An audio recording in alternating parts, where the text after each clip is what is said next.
Good morning बच्चों। आज हम पुष्प की अनुप्रस्थ काट के बारे में पढ़ेंगे। ये एक प्रयोगात्मक सेशन है जिसमें हम पुष्प की अनुप्रस्थ काट को पढ़ रहे हैं। सबसे पहले हम इसका नामांकित चित्र देख लेते हैं कि पुष्प में कौन कौन से भाग होते हैं। अगर हम पुष्प के कुछ भाग देखते हैं तो ये देखिए, ये वाला जो भाग है पुष्प का, इसको कहते हैं हम वर्तिकाग्र। और पुष्प के नीचे ये वाला जो भाग है इसको कहते हैं हम वर्तिका। ये वाला भाग जो है इसे कहते हैं हम अंडाशय। पुष्प का सबसे ऊपर ये जो लोब है ये वर्तिकाग्र, इसके नीचे एक ट्यूबलाइक स्ट्रक्चर वर्तिका, और ये जो एक उभरा हुआ भाग है इसे कहा जाता है अंडाशय। इस अंडाशय या फिर वर्तिका से होती हुई कुछ फिलामेंट्स निकलती हैं। इन फिलामेंट्स को कहते हैं हम पुतंतु, और इनके आगे पाए जाते हैं परागकोश, जिनके अंदर परागकण होते हैं।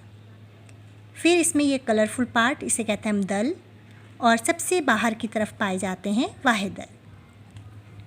ऐसे ही एक और डायग्राम, इसे कहते हैं petals, filament, anther, stigma, style, ovary, ovary के अंदर ओव्यूल्स, और सेपल, और ये हो गया थैलम। ये वाला जो पार्ट है स्टिग्मा, स्टाइल और ओवरी, इसे कहते हैं हम कार्पल, और एंथर और फिलामेंट मिलके बनाते हैं स्टेमन।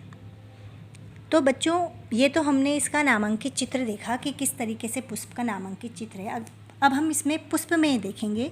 ये गुड़हल का पुष्प है। इसमें जो सबसे ये वाला पार्ट है रेड, ये जो हमें दिखाई दे रहा है, इसे कहते हैं हम, ये वाला पार्ट इसे कहते हैं हम वर्तिकाग्र।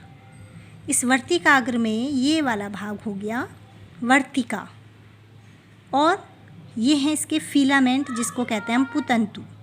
इन फिलामेंट में ये लगे हैं परागकोश।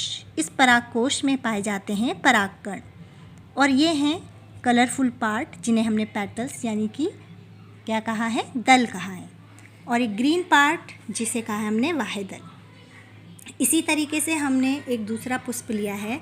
इसमें भी अगर हम देखेंगे तो यहाँ पे ये है इसका एंथर यानी कि वर्तिकाग्र, ये है वर्तिका, ये है पुतंतु, ये है परागकोश जिसके अंदर परागकण पाए जाते हैं, और ये इसका कलरफुल पार्ट है। अगर आप इसमें ध्यान से देखें तो ये परागकण इसमें येलो येलो, इस परागकोश से कुछ परागकण इसमें लगे हुए भी हैं, ये हमें दिखाई दे रहे हैं।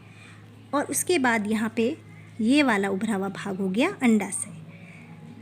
ये तो था हमारा पुष्प की अनुप्रस्थ काट का डायग्राम और इसका डिसेक्शन। अब हम इसी में परागण अभिक्रिया और निषेचन अभिक्रिया को समझते हैं कि कैसे पुष्प में परागण की अभिक्रिया और निषेचन की अभिक्रिया पाई जाती है। तो पुष्प में परागण की अभिक्रिया के लिए जब इन पराग कोशों से परागकण पुष्प के वर्तिकाग्र पर गिरते हैं तो इस अभिक्रिया को कहते हैं हम परागण अभिक्रिया, यानी पुष्प के परागकण का वर्तिकाग्र पर गिरना परागण अभिक्रिया है। और जब ये वर्तिकाग्र पर गिर जाते हैं तो ये वर्तिका से होते हुए, इस वर्तिका के अंदर पाई जाती है एक ट्यूब जिसको कहते हैं हम पोलन ट्यूब। ये है बच्चों वो पोलन ट्यूब जो मैंने निकाली हुई, इसमें से ये पोलन ट्यूब है। इस पोलन ट्यूब से जो ये परागकण हैं ये होते हुए जाते हैं अंडाशय में, और इन अंडाशय के अंदर पाए जाते हैं बहुत सारे एग। अगर हम ध्यान से देखें, अगर आपको दिखाई दे रहा हो बच्चों, तो इसमें पाए जाते हैं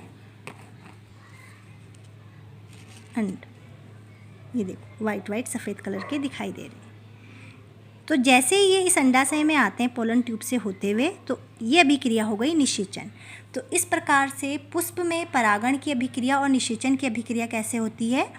पुष्प में परागण के लिए परागकोश के परागकण का वर्तिकाग्र में गिरना परागण अभिक्रिया, और इन परागकणों का वर्तिकाग्र से होते हुए परागनलिका के द्वारा अंडाशय में आना निषेचन अभिक्रिया कहलाती है। तो ये है हमारी परागण और निषेचन अभिक्रिया में अंतर।